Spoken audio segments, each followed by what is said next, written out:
Yung masyadong pribadong buhay, magtira ka ng onte na hindi mo na dapat siya sabihin kahit sa best friend mo pa, anak. Kasi may dalawang klase ng taong manghuhusga sa'yo. Basta mga tropa alam niyo naman na sa inyo lang ako nagtitiwala eh. Naikwento ko lang naman kung ano yung buhay ng mama kong OFW, kung gaano niya ako sinusuportahan. Sobra na yung kwento nitong batang to. Hindi dapat kinukwento sa mga kabarkada. Amanda? Po! Ay, sige. Mga tropa, babush muna kasi tinatawag na ako ni Papa eh. Sige, bye-bye. Nak! Bakit po?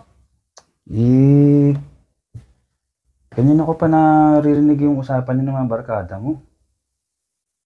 Anak, kasi parang hindi dapat kinukwento lahat sa mga barkada, na. Papa, nag-share lang naman po ako tsaka maganda naman po yung sinasabi ko. Oo, anak. Actually, kanina ko pa naririnig yung usapan niyo. Okay naman yun na kinuwento mo kung ano yung pinagdaanan natin bago nakaalis mama mo. Yung trabaho niya, kung gaano kahirap. Pero anak, kasi yung about dun sa sahod, tsaka yung mga binibigay sa ng mama mo, siguro ilimit mo muna sa mga classmate mo. Yung mga ganong bagay, anak, dapat hindi mo muna kinukwento yan. Bakit po, Papa? Masama po ba yun? Hindi naman sa sobrang sama, pero sige, anak, habang bata ka, ganito yan, anak. May mga bagay na sa buhay natin, yung personal natin, dapat hindi natin basta-basta ikinukwento sa iba. Lalo pag about sa pera, about sa laki kung ano yung binibigay sa'yo, about sa mga ganda ng gamit na binibigay sa'yo. Kasi anak, sana walang ganun sa barkada mo, ha. Kasi anak, sa mga makakasalamuha mo, habang ngayong bata ka pa lang, gusto ko mainsayo mo sa isip mo na yung masyadong pribadong buhay, magtira ka ng onte na hindi mo na dapat siya sabihin kahit sa best friend mo pa, anak. Alam mo kung bakit? Kasi may dalawang klase ng taong manghuhusga sa'yo. Unang-una, yung mga taong hindi ka kilala. Kadalasan, anak, itong mga tao na to, natsitsyempo pa, ora mismo, sa araw na nagkamali ka.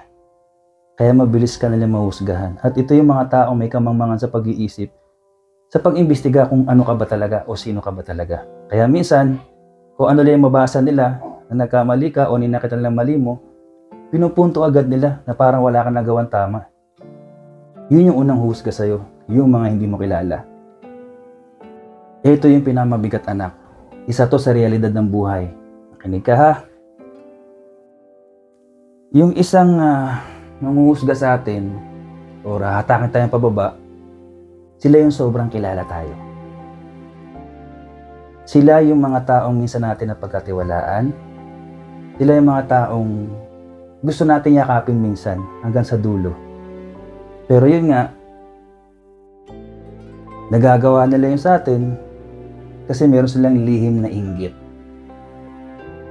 Di ba sinabi ko sa'yo, hindi naman masamang mainggit, basta in positive way. Pero pag umiral sa kanila yung laso ng inggit, anak, masasaktan ka. Kasi nga, mararamdaman mo kung sino pa yung malalapit sa'yo na pinagkatiwalaan mo, kung sino yung gusto mong yakapin hanggang dulo, sila pala yung manghuhusga sa'yo. Kaya, sa narinig ko kanina, okay naman yung usapan nyo. Nagtitiwala ka, kaya nga, sinabi ko, sana walang ganun sa mga tropa mo. Pero kahit walang ganun sa kanila, gusto kong malaman mo ngayon pa lang kasi yan ang pagdadaanan mo talaga sa paglaki mo. At tayo nga, mahirap. Pag yung kung sino yung talagang malapit sa atin na pinagkatiwalaan natin, yun yung manghuhusga sa atin sa isang pagkakamali kumpara sa madaming tama na nagawa natin.